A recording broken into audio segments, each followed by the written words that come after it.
وہ نہ صرف کہتے تھے، اب لگتا ہے کہ وہ اس میں یقین رکھتے تھے کہ یہ ان کے پیسے جو ہے نا ادھر ادھر سے بارشیں ہوں گی ڈالروں کی، وہاں سے آئیں گی. جو انہوں نے کرپشن کا پیسہ بچانے کا سوچا تھا، اگر وہ ایف بی آر کے 500 ارب کے ٹیکس ریونیو شارٹ فال کی اگر آڈٹ کروا لیں نا انڈیپینڈنٹلی کسی بندے کو دے کے، تو وہ چور پکڑ لیں گے.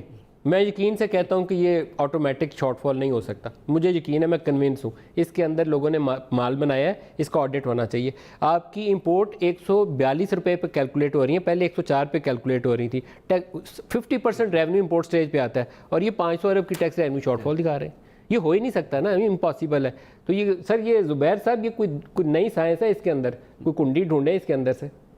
یہ اس میں بالکل آپ صحیح کہہ رہے ہیں، اس میں نئی سائنس ہے کیونکہ سمجھ سے باہر ہے کہ کوئی چیزیں تو آپ نے کہا آٹومیٹکلی فائدہ ہونا تھا، جہاں اس کے اکنامک نقصانات تھے، ایکسچینج ریٹ ڈی ویلیو کرنے کے، ڈیٹ بڑھنے کا. آج ہی کی تاریخ میں آپ کے ناظرین کے لیے 666 بلین روپے کا قرضہ بڑھ گیا ہے. ایسے قرضہ بڑھتا ہے، وہ جو عمران خان خود پوچھتے تھے نا یہ کیسے بڑھ گیا، اور پورے قوم کو منترا بتاتے تھے. اب اگر آپ نے کہا امپورٹ سٹیج پر اتنا 40 سے 50% ٹیکس کلیکٹ ہوتا ہے، 35% سے 40% آپ کی ڈی ویلیویشن ہوگی، تو اگر آپ کچھ نہیں بھی کرتے تو یہ جب کہتے ہیں نا کہ ہم نے کنٹین کیا ہے، کنٹین کرنے کے نقصانات بھی تو دیکھیں نا. $33 بلین جی ڈی پی آپ کی کم ہو گئی ہے، آپ کا ٹیکس ریونیو کم ہونا شروع ہو گیا، بیکاز آپ کہہ رہے ہیں کہ ہم نے اتنا کنٹین کیا ہے اکانومی کو کہ اس کو آدھا کر دیا. کیوں آدھا کر دیا ہے؟ کیوں انفلیشن بڑھا دیا ہے؟ کیوں آپ نے ڈسکاؤنٹ ریٹ بڑھایا تھا؟ اور یہ کس منصوبے کے تحت ہو رہا تھا اوور آل؟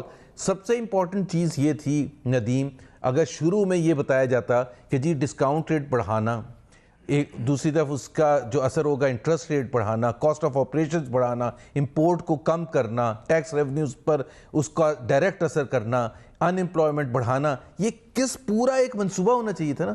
اور یہ ہم اس سے ایسے آگے شارٹ ٹرم میں، میڈیم اور لانگ ٹرم میں نکلیں گے.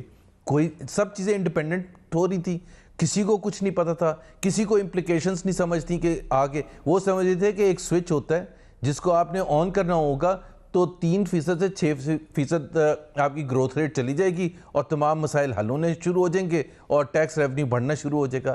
آئی think they got it completely wrong. That was based on wrong lack of preparation. 19 اگست کو ندیم، میں لاسٹ پوائنٹ اپنا کہہ دوں، 19 اگست کو حکومت میں آ چکے تھے عمران خان. یہ نہیں تھا کہ حکومت سے پہلے کوئی پولیٹیکل سپیچ کر رہے تھے. اس دن قوم سے ایڈریس کرتے ہوئے انہوں نے کہا کہ آپ کو بھی شرم آئے گی، مجھے تو شرم آئے گی کہ اگر ہم آئی ایم ایف کے پاس یا دوست ممالک کے پاس جائیں. اور 10 دن کے بعد اس جہاز میں بیٹھ کے، جو 19 اگست کی سپیچ میں ذکر بھی کیا تھا کہ میں کبھی نہیں استعمال کروں گا، کہ میں اس میں بیٹھ کے سعودی عربیہ کے پاس گئے تھے.